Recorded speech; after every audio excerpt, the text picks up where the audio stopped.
Alright guys, welcome to core studies. तो आज revision 24 series का हमारा थर्ड डे है। तो अभी तक हम लोगों ने जो है स्टोन एज और कॉपर एज आईबीसी इन सभी को हम लोगों ने डिस्कशन कर लिया है। सबसे पहले आपको बता दूं, अगर आप ये वीडियोस देख रहे हो तो प्लीज़ चैनल को सब्सक्राइब कर ले और बेल आइकन प्रेस कर ले, ताकि आपको लेटेस्ट वीडियोस के अपडेट मिलते रहें। इसी चैनल पर आपको पूरा का पूरा सिलेबस मिलने वाला है। जीएस का मैं खुद तैयारी कर रहा हूँ और उसी तरीके से करवा रहा हूँ जैसे इससे बाहर कोई क्वेश्चन ना जाए और आप सभी के लिए हेल्पफुल हो। तो आज जो है हम लोग हमारा थर्ड टॉपिक कर रहे हैं, थर्ड डे है, सॉरी थर्ड वीडियो है ये। और इस वीडियो के अंदर हम लोग जो है वैदिक एज के बारे में डिस्कशन करने वाले हैं। वैदिक एज आप सभी को पता होगा कि मैंने फर्स्ट डे ही आपको बताया था कि स्टार्टिंग स्टार्टिंग में हम लोग जो डिस्कशन करेंगे वो हमारा हिस्ट्री का पार्ट तो है, लेकिन हमें उसका जो पता चलता है वो सिर्फ फॉसिल्स से पता चलता है। मतलब जो हमें अवशेष मिले ना, हमें सिर्फ उससे पता चलता है, हमें वहाँ पर कुछ लिखा हुआ नहीं मिल रहा है। और अगर कुछ लिखा हुआ मिला है हमें आईबीसी के अंदर, तो हम उसको पढ़ नहीं पा रहे हैं क्योंकि वो पिक्टोग्राफिक फॉर्म के अंदर लिखा हुआ है। ओके, पिक्टोग्राफी फॉर्म का सेंस क्या हो गया कि वो अलग-अलग टाइप की इमेजेस बनी हुई है। अब उसको पढ़ के समझना अभी तक पॉसिबल नहीं हो पाया है। उसको हम लोग डिसाइफर नहीं कर पाए हैं। इस वजह से हम लोग उस चीज़ को पढ़ के नहीं बता सकते हैं।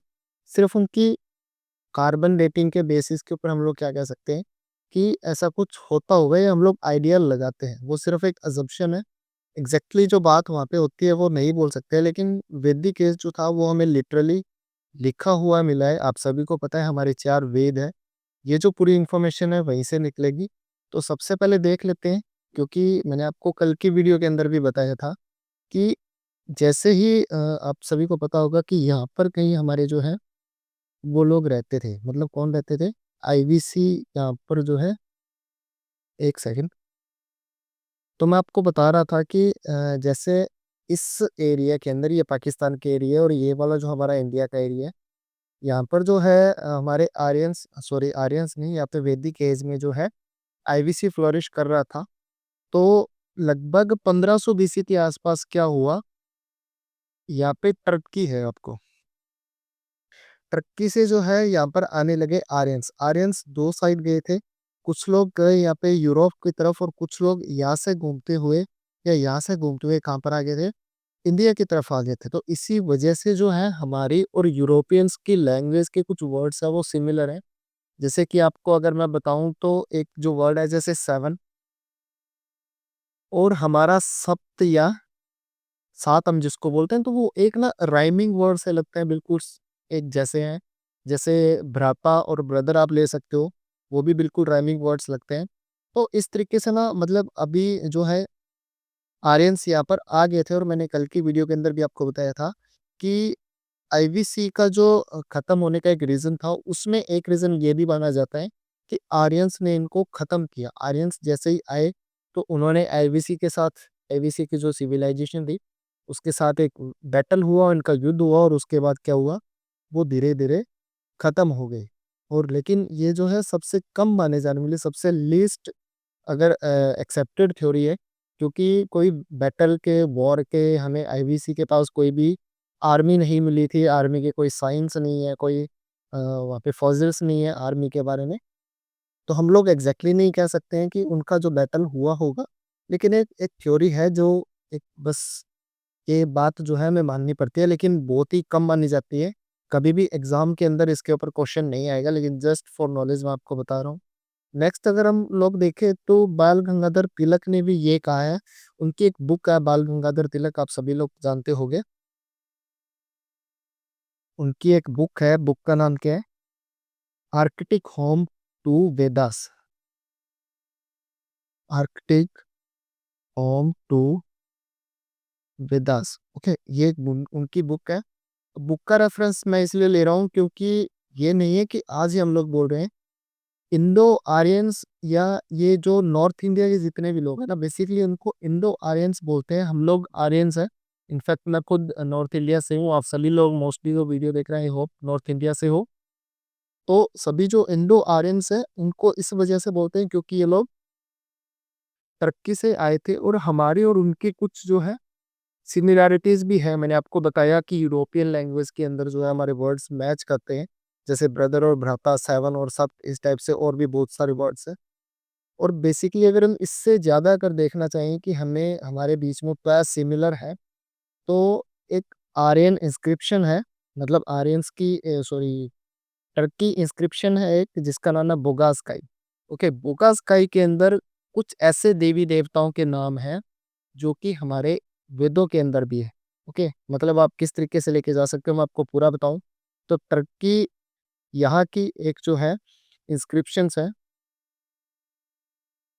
इंस्क्रिप्शन का नाम क्या है, बोगासकाई। बोगासकाई के अंदर जो है कुछ देवी देवताओं के नाम है, जैसे इंद्र,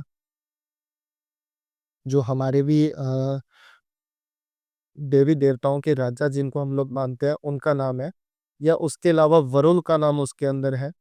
और ये सब हमें कहाँ से मिलता है, ये टर्की के इंस्क्रिप्शन बोगासकाई से मिलता है। ओके, तो यहाँ से हम लोग रिलेट कर सकते हैं कि आर्यंस या टर्की के जो लोग थे वो लोग इंडिया के अंदर आए और वही लोग यूरोप के अंदर गए। दोनों की लैंग्वेज बिल्कुल सिमिलर है, लेकिन बाद में फर्दर आगे जाके उनका कल्चर चेंज हो गया, लेकिन उनका जो ओरिजिन है वो ये टर्की वाला एरिया ही है। ओके, अभी हम लोग वैदिक एज पर आते हैं। वैदिक एज के अंदर रफली अगर इसको देखें तो मैंने आपको बताया था कि आईबीसी लगभग 1750 के आसपास खत्म होने लग गया था। तो पूरा अगर इसका टाइमलाइन देखें तो आईबीसी 1300 के आसपास बिल्कुल ही खत्म हो गया था, उसकी कोई भी साइट नहीं बची थी। लेकिन 1750 के आसपास मेजर साइट्स इसकी खत्म हो गई थी, जिसके अंदर हड़प्पा, मोहिंजोदारो ये सारी साइट्स आती हैं। और वैदिक एज की अगर बात करें तो ये लगभग 1500 बीसी से लेकर 600 बीसी तक का पीरियड जो है वो वैदिक एज के अंदर हम लोग कंसीडर करते हैं। इसको भी हम लोगों ने दो सेक्शंस के अंदर डिवाइड कर रखा है, दो टाइमलाइन के अंदर डिवाइड कर रखा है। एक 1500 से लेकर जो अर्ली वैदिक पीरियड है या प्री वैदिक पीरियड भी हम जिसको बोलते हैं, वो 1500 से लेकर 1000 बीसी तक का जो पीरियड है उसको हम लोग अर्ली वैदिक पीरियड बोलते हैं या उसी को वैदिक पीरियड बोलते हैं। उसके बाद 1000 बीसी से लेकर और 600 बीसी तक का जो टाइम पीरियड है उसको हम लेटर वैदिक पीरियड या पोस्ट वैदिक पीरियड बोलते हैं। बेसिकली इन दो सेक्शंस में डिवाइड करके पूरा बताऊंगा कि हम लोगों ने दो सेक्शंस में डिवाइड क्यों किया, कि इस तरीके से वो जो है पूरा का पूरा हम लोगों ने इस चीज़ को डिवाइड कर रखा और हम आगे किस तरीके से इसको पढ़ेंगे। बेसिकली अगर मैं वेदास की बात करूं तो वेदों का आप सभी को पता होगा कि किस तरीके से जो बनाया गया था। सबसे पुराने टेक्स्ट जो आज इंडिया के अंदर है, ओल्डेस्ट टेक्स्ट, तो वो क्या है, हमारे ओल्डेस्ट टेक्स्ट हमारे वेदास है। मतलब वेद ही है हमारे जो सबसे पुराने टेक्स्ट है। बेसिकली इनको गिफ्ट ऑफ गॉड माना जाता है। इनको क्या मानते हैं, गिफ्ट ऑफ गॉड मानते हैं। और इनको उस टाइम पर सिर्फ श्रुति मतलब सुनने के लिए ही यूज किया जाता था। कभी इनको इनिशियली इनको लिखा नहीं गया था, लिखा बाद में गया है। लेकिन स्टार्टिंग के टाइम के अंदर इनको क्या करते थे, सिर्फ सुनते थे। सुनते थे मतलब जिसको वेद याद होते हैं वो नेक्स्ट पर्सन को सिर्फ बोल के बताता था, उनको याद करवाता था, फिर वो अपनी नेक्स्ट जनरेशन को याद करवाते थे। इस तरीके से जो है इनको श्रुति के अंदर या सुनने के अंदर जो है यूज किया जाता था। गिफ्ट ऑफ गॉड इनको माना जाता था। बेसिकली वेदों को चार सेक्शंस के अंदर डिवाइड किया गया था। चार वेद हमारे अलग है, लेकिन बेसिकली वेद के जो एक वेद के अंदर चार पार्ट होते हैं। मतलब जैसे मैं आपको डिटेल से ही बता देता हूँ, हमारे वेदों के बारे में अगर डिस्कशन करें तो हमारा फर्स्ट जो वेद आता है वो आता है ऋग्वेद। के ऋग्वेद से पहले मैं आपको थोड़ा सा बता देता हूँ कि हम लोगों ने इनको डिवाइड कैसे कर रखा था। एक वेद था, मतलब एक जो भी कोई भी एक वेद आप जिसको उठाओ, उसके बेसिकली चार पार्ट किए जाते हैं। ओके, फर्स्ट हमारा रहता है कि यहाँ पे संहिता। ओके, इसके अंदर बेसिकली क्या होता है, संहिता क्या होता है, कलेक्शंस ऑफ हाइम्स होता है। मतलब भजनों का एक संग्रह होता है, मंत्रों का एक संग्रह होता है, इसको संहिता बोलते हैं। सेकंड हमारा पार्ट आता है जैसे ब्राह्मण, ब्राह्मण हम लास्ट में करेंगे। उसके बाद एक पार्ट आता है अरंकास। ओके,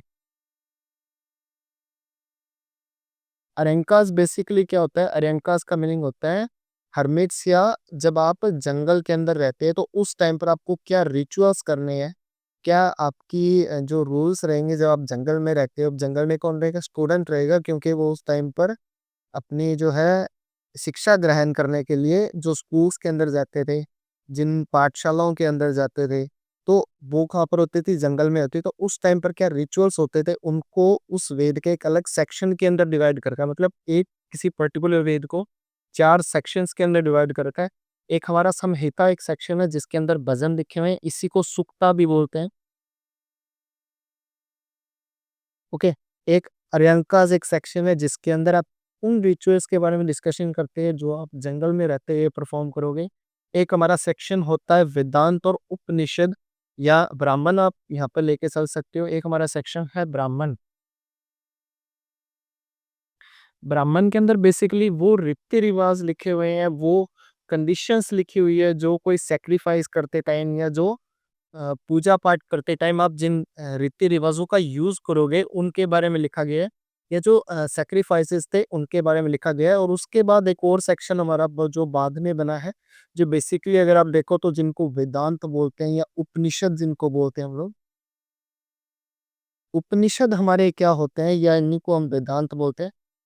इनको बेसिकली क्या होता है, एक ग्रंथ के सॉरी एक वेद के अंत में डाला गया है। उस वेद का लास्ट चैप्टर आप बोल सकते हो, लास्ट सेक्शन बोल सकते हो। सिंपल लैंग्वेज में बताऊं तो जैसे 10th क्लास तक आपकी जो बुक्स होती थी उसके अंदर फिजिक्स केमिस्ट्री, साइंस की बुक की बात कर रहा हूँ, उसके अंदर केमिस्ट्री होती थी, उसके अंदर फिजिक्स होती थी, उसके अंदर बायोलॉजी होती थी, उसके अंदर एनवायरनमेंट होता था। 4 सब्जेक्ट एक ही बुक के अंदर होते थे।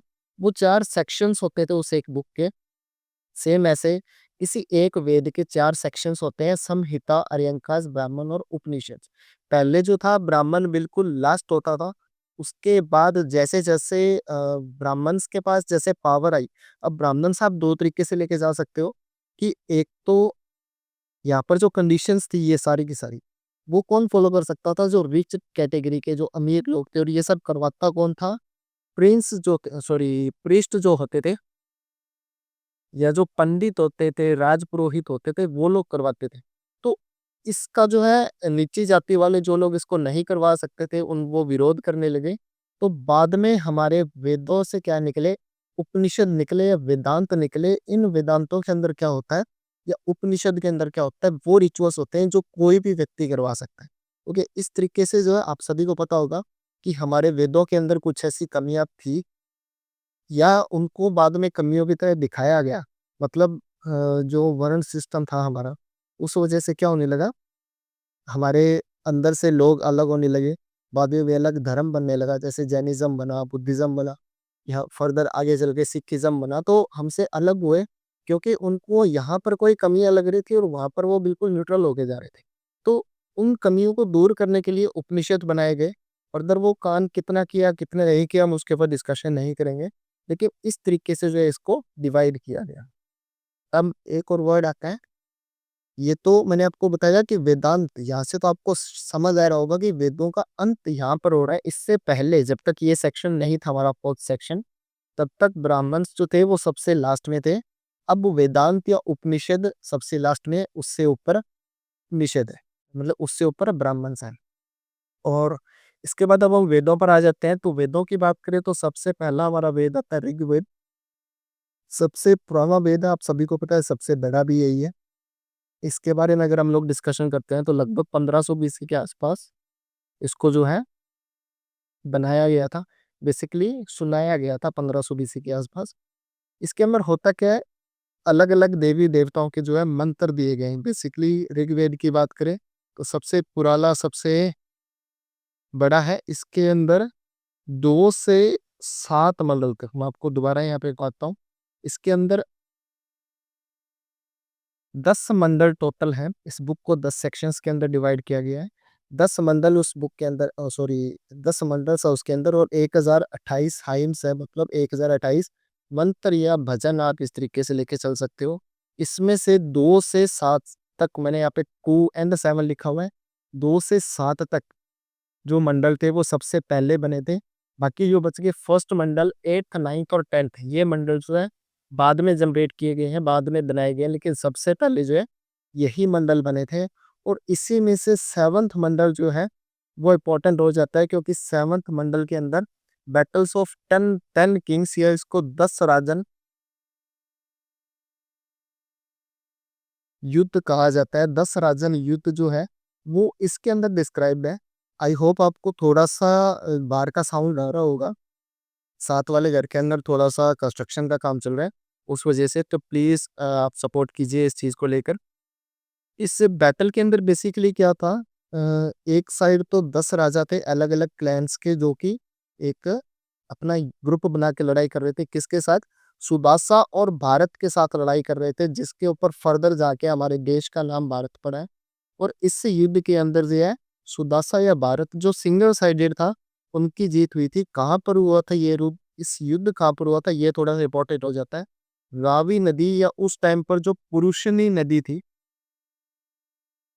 उस नदी के किनारे पर ये युद्ध हुआ था, तो ये इस वजह से थोड़ा-सा इम्पोर्टेंट है।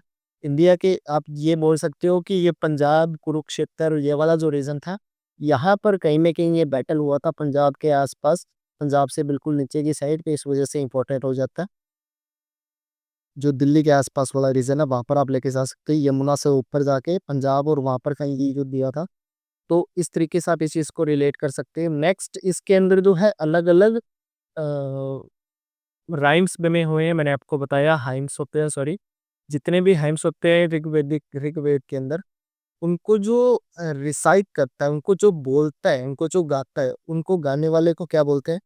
होत्री बोलते हैं। ओके, जो भी ऋग्वेद के राइम्स को या हाइम्स को जो गाता है, वो गाने वालों को क्या बोलते हैं? होत्री बोलते हैं।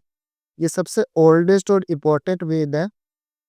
Foundational text and Aryan religion practices, मतलब ये क्या करता है, आर्यन रिलीजन और उनकी जो प्रैक्टिसेस थी उनके बारे में हमें बताता है। इसके अंदर बेसिकली इंद्रदेव, अग्निदेव, वरुण देव, सोमदेव, सोमदेव बेसिकली आप कहाँ से रिलेट कर सकते हो कि सोमदेव एक गॉड ऑफ एनर्जी थे। ठीक है, तो उसी के ऊपर एक बाद में सोम रस भी बना था। तो उस टाइम कोई ऐसा एनर्जी ड्रिंक तो होता नहीं था। तो सोमरस बना था, तो सोमदेव आप वहाँ से लेके जा सकते हो कि गॉड ऑफ एनर्जी थे। वरुण आप सभी को पता होगा कि हम लोग एक अ, गॉड ऑफ सी मानते हैं हम जिनको। अग्निदेव, इंद्रदेव ये आपको पता ही है, लॉर्ड सोम 9th मंडल में है। और गायत्री मंत्र जो है वो 3rd मंडल में किसने लिखा था? विश्वामित्र ने। ये चीज़ें आपको याद रखनी है। इसके बाद एक जो 10वां मंडल था वो इम्पोर्टेंट हो जाता है। मैंने आपको बताया कि 7वें मंडल के अंदर क्या था? बैटल ऑफ 10 किंग्स था। या 10वें मंडल के अंदर एक जो है उसके अंदर क्या लिखा हुआ है? पुरुष सूक्ता के बारे में डिस्क्राइब किया गया है। पुरुष सूक्ता बेसिकली क्या है कि एक आदमी से 4 वर्ण कैसे बने हैं, वो बताया गया है। मतलब कि हम लोग बोल सकते हैं कि जो ब्राह्मण्स थे, वो मुँह से बने थे। अब बेसिकली किसके मुँह से बने थे वो मैं आपको बताऊँ, तो जनरली ये बोला जाता है कि ब्रह्मा जी हमारे भगवान जो हैं, उनकी बॉडी से 4 जो अलग-अलग क्लैन्स का जन्म हुआ। जो उनके मुँह से जन्म हुआ वो ब्राह्मण्स थे, जो क्षत्रिय थे वो उनके हाथों से जन्मे थे, उनकी बाहों से, उनके बाइसेप्स से जन्म हुआ था। जो वैश्य होते हैं, वैश्य का जन्म उनकी थाइज़ से हुआ था। और शूद्र जो होते हैं वो उनके पैरों से जन्मे थे। ये बेसिकली हमारे ऋग्वेद के 10वें मंडल के पुरुष सूक्ता के अंदर लिखा हुआ है।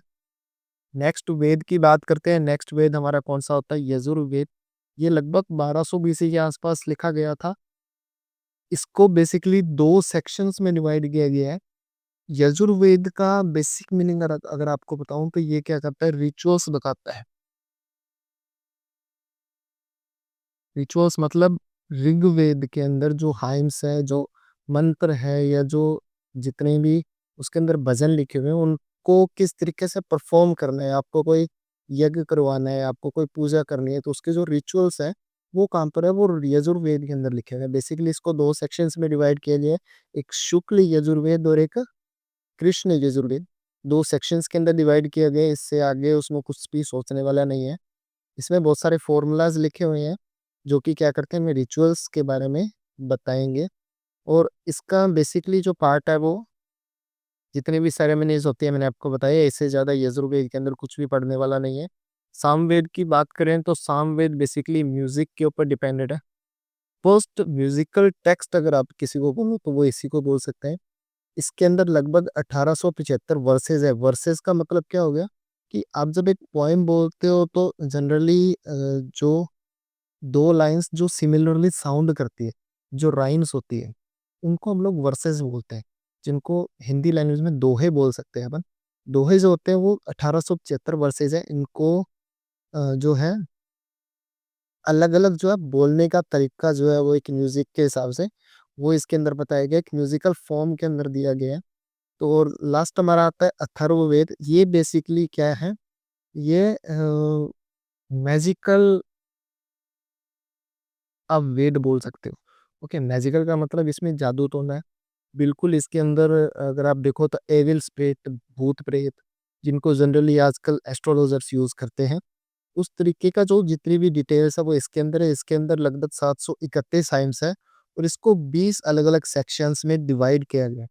इसी का एक जो है काफ़ी इम्पोर्टेंट उपनिषद हो जाते हैं 1-2, जैसे एक मंडूक उपनिषद है, जिसके अंदर से हम लोगों ने सत्यमेव जयते जो ये वर्ड उठाया है। दूसरा एक महा उपनिषद है, उसके अंदर से हमने वासुदेव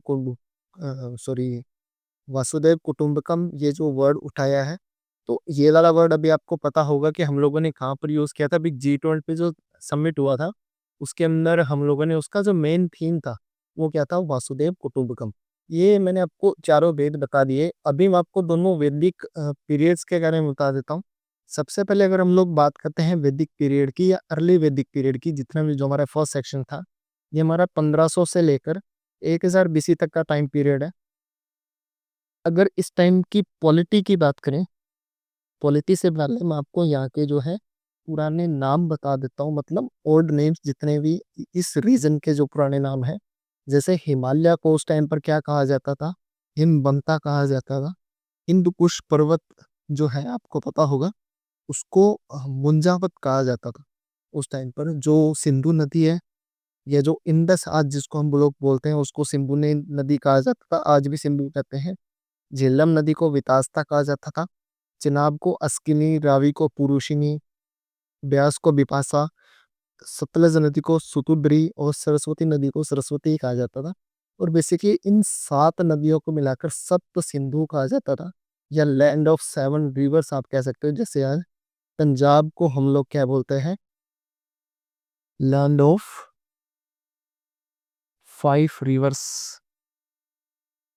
तो पंजाब को इस तरीके से लेते हैं, तो उस टाइम सप्त सिंधु बोलते थे। तो सप्त सिंधु के अंदर क्या हो जाता था, इंडस रिवर और सरस्वती रिवर। ये जो बाकी अंदर की रिवर्स है ना, ये अंदर वाली 5 ये सारी पंजाब के अंदर है, इसको और इसको छोड़ के। ये तो बिल्कुल खत्म हो चुकी है, सूख चुकी है। और इंडस रिवर जो है वो बिल्कुल जम्मू कश्मीर से पाकिस्तान के अंदर चली जाती है। उसके बाद अगर इसकी पॉलिटी की बात करें, तो पॉलिटी के अंदर यहाँ पे ट्राइबल रिपब्लिक्स थे, मतलब अलग अलग लेवल्स पर डिवाइड थे। राजा था, उसके नीचे जो लोग थे, इस तरीके से डिवाइड था। और राजा जो था यहाँ का वो इलेक्टेड था। वो कभी भी ना ऐसा नहीं होता था कि वो हेरिडिटरी हो या राजा का बेटा राजा ही बनेगा, ऐसा नहीं होता था। जो राजा था वो जनरल लोगों के द्वारा इलेक्ट किया जाता था। उसके अलावा यहाँ पे सभा समिति और विदत नाम से 3 ग्रुप होते थे, सभा समिति विदत। इनके अंदर वुमेन्स जो है वो होती थी। ओके, सभा समिति के अंदर जो है वुमेन्स बेसिकली उनका पार्ट होती थी। लेटर वैदिक पीरियड के अंदर हम लोग देखेंगे कि वो उनको वुमेन्स को निकाल दिया था। मतलब हम लोग ये बोल सकते हैं कि अर्ली वैदिक पीरियड के अंदर जो है वुमेन्स की कंडीशंस काफ़ी अच्छी थी। किंगशिप जो थी वो की इलेक्टेड थी, वो की हेरिडिटरी नहीं थी उसमें। उसके अलावा अगर यहाँ की सोसाइटी की बात करें तो पैट्रियार्कल सोसाइटी जो है वहाँ की होती थी, लेकिन जो वुमेन्स की कंडीशन थी वो रिलेटिवली काफ़ी अच्छी थी। अब रिलेटिवली मतलब लेटर वैदिक पीरियड के कंपैरिजन में काफ़ी अच्छी थी। वर्ण सिस्टम होता था, आज भी होता है, लेटर वैदिक पीरियड में भी था। लेकिन वो भी सिर्फ आपके काम के ऊपर डिपेंड था, आप कैसा काम करोगे वैसा आपका वर्ण सिस्टम था। आपके ऑक्यूपेशन के ऊपर डिपेंडेड था। ज़रूरी नहीं था कि अगर आप जो है एक बिजनेसमैन हो तो आप जिस कैटेगरी में आ रहे हो, या आप ब्राह्मण हो तो ज़रूरी नहीं था कि आपका बेटा भी ब्राह्मण ही होगा। वो एक पंडित ही बनेगा। वो जैसा काम करेगा वो वैसा उसका जो है वर्ण बनता था। उसके अलावा अगर इकोनॉमी की बात करें तो बेसिकली यहाँ की इकोनॉमी एग्रीकल्चर पर डिपेंड थी। एग्रीकल्चर में इनको पता था व्हीट के बारे में, बार्ली के बारे में, राइस के बारे में। एनिमल हस्बेंड्री होती थी, कैटल, हॉर्सेस और ट्रेड ये लोग करते थे। बेसिकली इनकी इकोनॉमी इसी पर डिपेंड थी। गाय के बारे में इनको अच्छी खासी नॉलेज थी, जिसको अघन्या बोलते थे। और जिसके पास जितनी ज़्यादा गाय होती थी को उतना ज़्यादा वेल्थियर माना जाता था, गाय जो थी वेल्थ डिसाइडर थी। उसके बाद वुमेन्स विडो रीमैरिज जो थी, वो भी एग्ज़िस्ट करती थी जिसको नियोगी बोलते थे। मैंने आपको बताया कि वुमेन्स की कंडीशन काफ़ी अच्छी थी, तो सॉरी उसको विडो रीमैरिज होती थी, उसको नियोगी बोलते थे। और चाइल्ड मैरिज के हमें कोई भी एविडेंस नहीं मिले हैं। नेक्स्ट अगर यहाँ के रिलीजन की बात करें तो इनको मैंने आपको पहले ही बताया कि ये इंद्र देव की पूजा करते थे जो गॉड ऑफ वॉर्स है, या अग्नि देव की पूजा करते थे जो फायर गॉड है। उसके अलावा वरुण जो कॉस्मिक ऑर्डर में, या अगर आप देखो तो राशि वगैरह का जो होता है ना, उस सिस्टम के अंदर ये फॉलो करते थे। सोम देव की पूजा करते थे जिनको एक सेक्रेट प्लांट मानते थे, एक पौधा होता था, उसी का रस निकाल के पिया जाता था बेसिकली। और सोम देव को गॉड ऑफ प्लांट या गॉड ऑफ एनर्जी मानते थे, ओके। और उसी के रस को क्या बोलते थे, सोम रस बोलते थे। उसके बाद यहाँ के सेक्रीफाइसेस होते थे वो कि परफॉर्म किए जाते थे, और कौन करवाता था उनको, यज्ञ के द्वारा उनको परफॉर्म करवाया जाता था इसीलिए। और जैसे अदिति की पूजा होती थी जो कि मदर ऑफ ऑल गॉड्स है, बेसिकली हम अदिति को बोलते हैं कि मदर ऑफ सन, सूरज की जो, सूर्य की जो माँ है उसका नाम अदिति है। बेसिकली अगर यहाँ के एग्रीकल्चर की बात करें तो फसल यहाँ पे थे व्हीट, बार्ली, राइस और मिलेट्स। मिलेट्स मतलब बाजरा, राइस, चावल, आपको सभी को पता है। टूल्स की बात करें तो यहाँ पे प्लग यूज होता था, उसके अलावा सिंपल इरिगेशन टेक्निक्स जो है यूज हो रही थी।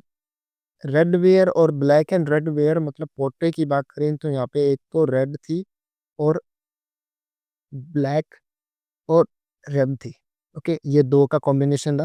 मैंने आपको पहले बताया कि पोर्ट्री का किस तरीके से यूज होता था, उसके ऊपर क्या डिजाइनिंग होती थी, पहले की वीडियो के अंदर मैंने आपको बताया है। तो अगर आप लोग ये वीडियो देख रहे हो तो प्लीज़ इससे पहले अगर आपने पुराने वीडियोस, 2 वीडियोस जो इस सीरीज़ के वो आपने नहीं देखी है, तो प्लीज़ आप वो वीडियोस चेक करके उसके बाद ये वीडियो देखना, ताकि आप लोग क्या करो, पूरा का पूरा सिस्टम अपने आप रिवाइज़ कर पाओ।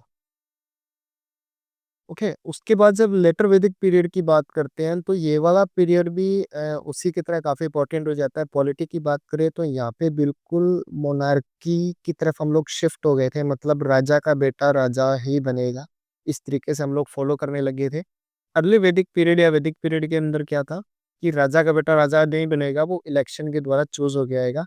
इसके अलावा हम लोगों के यहाँ पर जो है इमरजेंस ऑफ महाजनपद, अलग अलग ग्रुप बनने लग गए थे। मतलब महाजनपद जो थे, हम लोग आगे डिस्कशन करेंगे, वो बनने लग गए थे। इसके अलावा ब्राह्मण्स के पार पावर जो है इंक्रीज होने लग गई थी, उनके पास अथॉरिटी ज़्यादा मिल गई थी उनको। सभा समिति वो जो है उसके अंदर से वुमेन्स को हटा दिया था। उसके अलावा समिति को भी जो है हटा दिया था, और विधत जो था उसका एंड कर दिया था। कास्ट सिस्टम जो था बिल्कुल स्ट्रांग हो गया था, रिजिड हो गया था, मतलब ब्राह्मण का बेटा ब्राह्मण बनेगा, शूद्र का बेटा शूद्र बनेगा, वैश्य का बेटा वैश्य होगा, वो बिल्कुल वैसा हो गया था।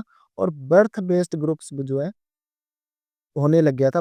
उसके अलावा अगर आप देखो तो वुमेन्स का जो रोल्स था वो सिर्फ रिचुअल और सेरेमनीज के अंदर जो है कमज़ोर होने जा रहा है, मतलब वहीं पर था, उसके अलावा वो बिल्कुल कमज़ोर हो गया था। वर्ण सिस्टम की बात करूँ तो मैंने आपको बताया कि ब्राह्मण थे, क्षत्रिय थे, वैश्य थे और शूद्र थे। ब्राह्मण जो थे काफ़ी डोमिनेटेड थे। क्षत्रिय क्या थे, रूल और बैटल करने के काम आते थे। वैश्य ट्रेड करते थे, और सर्वेंट की फॉर्म में जो है हम शूद्रों का यूज़ करते थे। इस तरीके से जो पूरा का पूरा सिस्टम था। अगर वहाँ के रिलीजन की बात करें तो बेसिकली वहाँ पे rituals become more elaborated with अश्वमेध यज्ञ, हॉर्स सैक्रिफाइसेस, आप सभी को पता होगा।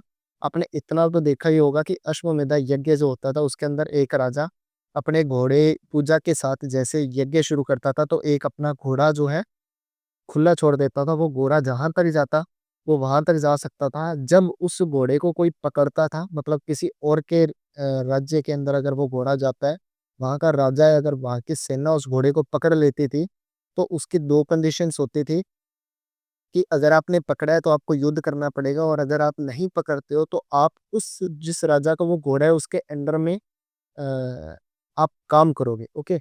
आप उसके नीचे आ जाओगे, आप आपका जो राज्य है वो उसके अधिकार क्षेत्र के अंदर आ जाएगा।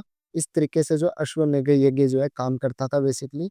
और यहाँ पे फिलोसफिकल स्पेकुलेशन होने लग गया था उपनिषद के बारे में, जो है थोड़ा सा जैसे आपको बताया मैंने, आपको बताऊँगा मैं आगे कि कैसे लोग अलग होने लग गए थे हिंदू धर्म से, सनातन धर्म से।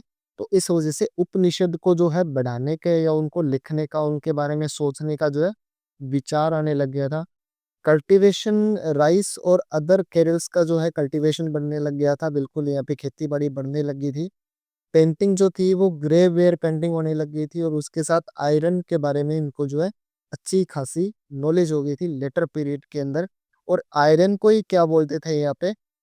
अयास बोलते थे। ओके, इसका बेसिक मीनिंग क्या होता है? Black metal. तो आयरन के बारे में इनको पता लग गया था और वो क्या था, अयास उसको नाम दिया था। और उसी को फर्दर आप लोग रिलेट कर सकते हो कि एक ब्लैक मेटल है, उसके बारे में जो है कहा गया है। अभी मैंने आपको स्टार्टिंग में बताया था कि वेद के 4 पार्ट कर दिए थे, तो उन चारों पार्ट में लास्ट जो था वो वेदांत था। और आप इसको कहीं वेदांत और एक होता है वेदांग, इसको इकट्ठा मत कर लीजिएगा। वेदांग का मीनिंग होता है कि जिससे आप इस वेदों को अंडरस्टैंडिंग ला सकते हो, टूल्स टू अंडरस्टैंडिंग। और वेदांत जो है एंड पार्ट होता है किसी वेद का। ये मैंने आपको वेदांत से यहाँ पे अलग से लिखे हुए हैं। इसी की हिंदी पीडीएफ आपको टेलीग्राम चैनल पर मिल जाएगी। वेदांग्स क्या होते हैं? Tools to understand understand Vedas. मतलब वेदों को अंडरस्टैंडिंग के लिए जो टूल्स यूज करते थे उनको हम लोग बेसिकली क्या बोलते हैं? वेदांग्स बोलते हैं। पहला जो हमारा वेदांग है वो है शिक्षा। मतलब ये फोनेटिक फॉर्म में होता है, मतलब इसको हम लोग बेसिकली वर्ड्स के फॉर्म में लेके जा सकते हैं। बेसिकली इसका मीनिंग क्या होता था? करेक्ट प्रोनाउंसिएशन करना किसी चीज का, किसी मंत्र का, किसी वर्ड्स का। वो हम लोग कहाँ पे शिक्षा जो वेदांग है उसके अंदर सीखते हैं। दूसरा हमारा कल्प होता है जिसके अंदर रिचुअल्स या रीति रिवाज जो होते हैं किसी पूजा को करने के, उसके बारे में देखते हैं। थर्ड हमारा व्याकरण होता है, जो हमारी अब व्याकरण ग्रामर आप लोग समझ सकते हो कि ग्रामर क्या काम करता है। बिल्कुल उस वो जो लाइन है वो बनी कैसे है उसके बारे में बताता था। चौथा हमारा होता था निरुक्ता या आइटमोलॉजी, जिसको हम लोग वर्ड से रिलेट कर सकते हैं। इसका बेसिकली मीनिंग क्या होता है कि फोकस करवा सके किसी पर्टिकुलर मीनिंग की तरफ। ओके, उसको किस तरीके से। फिफ्थ हमारा अगर छंद है, तो छंद आपको पता होगा कि मैत्री बोलते हैं। हिंदी वाले स्टूडेंट बिल्कुल जल्दी से समझ जाएंगे कि छंद क्या होते हैं। इनका बेसिकली ये रिदमिक फॉर्म के अंदर जो किसी चीज को बोलना पढ़ना, वो क्या होता है? छंद होता है। उसके अलावा लास्ट हमारा है ज्योतिषा। इसको ज्योति डायरेक्ट भी बोल सकते हो। ये बेसिकली क्या है? स्टडी ऑफ लाइट है। मतलब लाइट की तरफ ज्योति से आप सभी को समझ आ रहा होगा कि इसका बेसिक मीनिंग क्या होता है।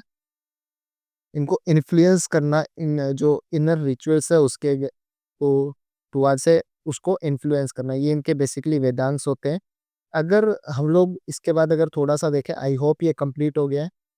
इसके अंदर सिर्फ स्कूल ऑफ फिलोसफी रहते हैं कि उस टाइम पर क्या क्या स्कूल ऑफ फिलोसफी थे। स्कूल ऑफ फिलोसफी का मतलब बिलीव करो आप वेदों के अंदर। अब क्यों बिलीव करोगे? Believe in Vedas. तो स्कूल ऑफ फिलोसफीज जो थे वो भी मैं आपको बता देता हूँ। बेसिकली जो है हमारे 6 स्कूल ऑफ फिलोसफी है, जिसके अंदर एक हमारा सम्यका है, जिसको हम लोग कपिल बोलते हैं। मैं 1 मिनट आपको थोड़ा सा और जूम करके बिल्कुल क्लियर से दिखा देता हूँ। फर्स्ट हमारा सम्यका होता है जिसको हम लोग कपिल बोलते हैं। सेकंड हमारा होता है न्याय। थर्ड हमारा वशिष्ठ का। फोर्थ हमारा योगा या पतंजलि जिसको हम लोग बोलते हैं, ये आप रिलेट कर सकते हो पतंजलि योगा वाला। और फिफ्थ हमारा होता है उत्तर मीमांसा। और सिक्स्थ हमारा होता है पूर्व मीमांसा। ये हमारे 6 स्कूल ऑफ फिलोसफी है। बेसिकली इनका जो मीनिंग होता है वो क्या कहता है कि आप वेदों पर कैसे बिलीव करोगे और क्यों बिलीव करोगे, उसके बारे में डिस्कशन करते हैं हम स्कूल ऑफ फिलोसफी के बारे में। ऐसा चीज़ में कुछ इंपॉर्टेंट नहीं है, फिर भी अगर आप ये चीज़ें पढ़ना चाहो तो आप पढ़ सकते हो। बिल्कुल यहाँ से क्वेश्चन आने के चांसेस बहुत कम है। आई होप आप सभी को इस वीडियो के अंदर सब कुछ समझ आया होगा। मेरी तरफ से जितना भी हो सकता था इसके अंदर मैंने आपको करवाया है। इससे बार कोई क्वेश्चन जाने के चांसेस बहुत कम है। अगर आपको ये वीडियो थोड़ी-सी बोरिंग लग रही हो तो आप इसको 2x पर देख सकते हो। 1.25 पर देखोगे तो आपको सब कुछ समझ भी आएगा और थोड़ा-सा कंपैरेटिवली आपको टाइम भी कम लगेगा। देखने के अंदर नोट्स बनाने की कोई ज़रूरत नहीं है। यही जो पीडीएफ है वो मैं डिस्क्रिप्शन में डाल दूँगा। वहाँ से आप इसको डाउनलोड करो, प्रिंट आउट निकालो। जो एक्स्ट्रा कुछ रहता है मैं बोल देता हूँ, अगर लिख नहीं पाया तो आप इसी के ऊपर नोट करो। नेक्स्ट टाइम जब आप तैयारी करोगे, जब रिवाइज़ करोगे, तो आप यहीं से रिवाइज़ कर सकते हो और इसी तरीके से रेगुलर आपको वीडियोज़ जो है इस चैनल पे मिलती रहेगी। तो चैनल को सब्सक्राइब कर लेना ताकि आप जो है इस चीज़ का बेनिफिट ले पाओ। अपने सभी फ्रेंड्स को भी शेयर कर देना ताकि वो भी इस चीज़ का फ़ायदा उठा पाएँ।